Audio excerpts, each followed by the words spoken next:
Magandang araw mga kaibigan. Bigyan natin ng opinion, reaction itong post ni BOBPH.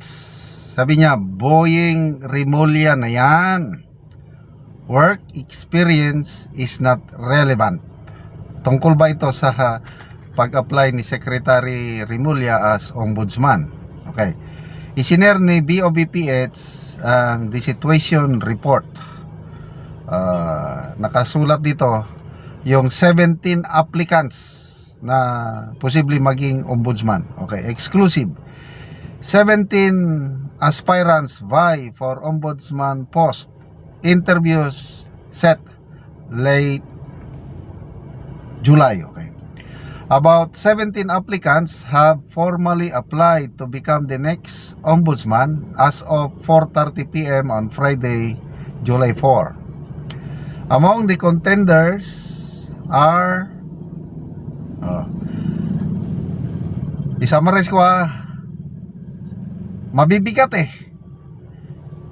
tatlong Supreme Court justices ang makakalaban ni Secretary Boying. Isang active, dalawang retired, tapos presiding judge ng Sandigan Bayan. Iyan ang mabibigat.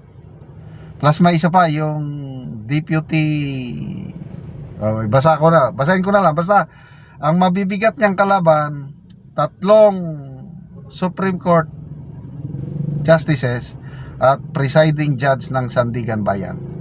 Yan ang dapat na mag-ombudsman.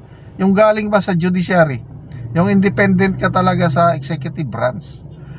Okay, number 1, Justice Samuel Gerlan. Ito yung active sa Supreme Court Active pa ito. Attorney Kim Jacinto Henares, dating BIR Commissioner. Kanino ba ito? Panahon ni Pinoy? I'm not sure Chairperson Michael Aguinaldo. Hindi ko kabisado bakit siya chairperson ng isang commission siguro. Judge Jason Rodenas, Justice Michael Mosngi, Commissioner Beda Epres, Justice Bautista Corpin. So dalawang justice ito, siguro lower court, mga court of appeal siguro, kung justice. Ito, mabigat din ito. Deputy Executive Secretary Lisa Logan. Mabigat ito dahil malapit sa Malacanang Yusek Romeo Binetes. Excuse me. Chairperson Felix Reyes. Ito, mabigat. Sandigan Bayan Presiding Justice Geraldine Econg. Ito kung ako ang nasa Judicial Bar Council, isa ito sa aking manok, yung Sandigan Bayan. Kasi ang Sandigan Bayan, Graft and Corruption Court ang kanyang nililitis. Talagang graft and corruption. Ang ombudsman, pang anti-graft and corruption yan depensa natin. O di, tama itong Sandigan Bayan. Next, Attorney Melvin Matibag. Ito, Supreme Court Justice Mario Lopez, retired sa Supreme Court Justice Stephen Cruz, retired, Supreme Court din ito. Ito yung sinasabi kong mabibigat. And then Justice Secretary Jesus Crispin Rimulya, Judge Benjamin Torgano, retired, and Attorney Johnny Caroche. Okay. The Judicial and Bar Council is tentatively set to conduct public panel interviews on July 30 to 31 and August 1 and 4 ahead of its shortlisting of nominees to be submitted to the President. The next ombudsman will succeed Samuel Martires, whose term ends on July 27. Excuse me. Hindi ko lang alam kung ilan yung isasubmit. It's either 3 to 5. Usually, ganyan So, ang malalakas na contender, yung tatlong galing sa Supreme Court, yung presiding judge o justice ng Sandigan Bayan, well, of course, si Secretary Boying Rimulya, and yung Deputy Executive Secretary, anim sila na nakikita ko, malalakas. So,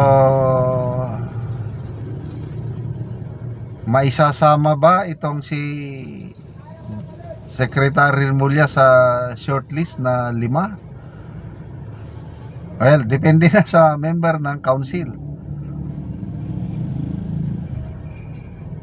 Ang sinasabi ng mga batikang abogado, example, si Attorney Panelo and Attorney Topacio, hindi daw pwede si Secretary Rimulya dahil nag-serve siya sa presidente. Lalo na ngayon, sitting president pa ang Pangulo, dati niyang alter ego, paano siya makapag-decide na patas, naging amo niya yung something like that. Yun ang lalo na sabi nga ni Attorney Topacio, pakapalan na daw ng mukha. Sabi naman ni Attorney Panelo, napatunayan na daw ni Secretary Boying yung hindi niya pagiging patas sa nangyari sa KOJC, nangyari kay Bantag, nangyari kay Tebes, at nangyari kay PRRD. Yun ang observation ni Attorney Sal Panelo. Magbasa lang tayo sa mga comments, Al-Kadapi Saidol: naawa ako sa mga Marcoses. Imbes linisin nila ang dumi ng dati nilang ama na si Marcos Sr., ito mas malala. Wala nang end of Marcos era, no more Marcos again sa Palacios. Sayang si Sandro. Di mo kasi Sandro kinausap tatay mo na palibutan siya ng ahas. Bakit sayang ang Sandro? Kasi nga grinugrom na maging pangatlong Marcos na maging presidente. Ako, nung bagong upo pa lang itong administrasyong ito, yan din ang gusto ko na may Marcos Sr., may Marcos Jr., sana darating panahon, Sandro Marcos pangatlo. Akala ko, masusundan nilang apak ng Marcos Sr., kailang wala. Baliktad. So, to me, never, no to Marcos again.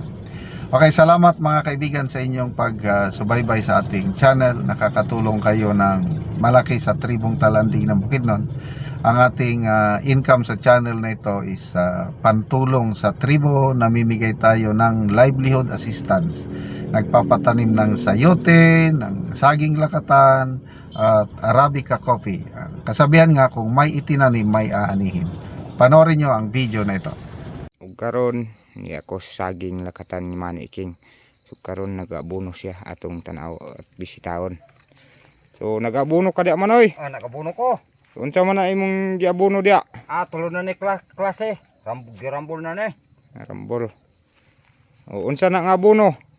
Munyom og kuan. Complete og kuan.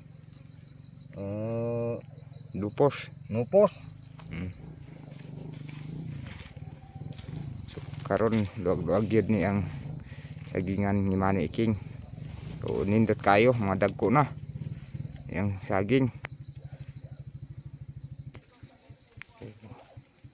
Luag-luag gyud ang saging niya, mga tambok kayo. Sinaw kayo mga daon. So gawas nga tambok kinlo pagyud siya ang iyang saging lakatan. Atong pamutan-on si Manny King og pila naman ni kapunuan man imong saging? 120 ang nabuhi gyud. 120. Oh. So dagan-dagang gyud. So matambok kayo. Oh. No. So unsa man imong masulti nga padayon ang nagasuporta ani? Nagpasalamat pud ko sa nagsuporta sa abono. Ingon man sa nagatan-aw sa Witsob nga naay gyud nakasuporta nga abono sa akong sagingan. Kay busa nagatambok yun. Mm. Walay niwang. Hmm. Nagpasalamat pud ko. Yara mora na. Oh, sige, salamat po. So, Libuan nun unya. kangit. Grabe ka nga tambok nga saging. Ang saging lakatan Manoy King. So, salamat kayo sa naga tanaw ni ini nga video.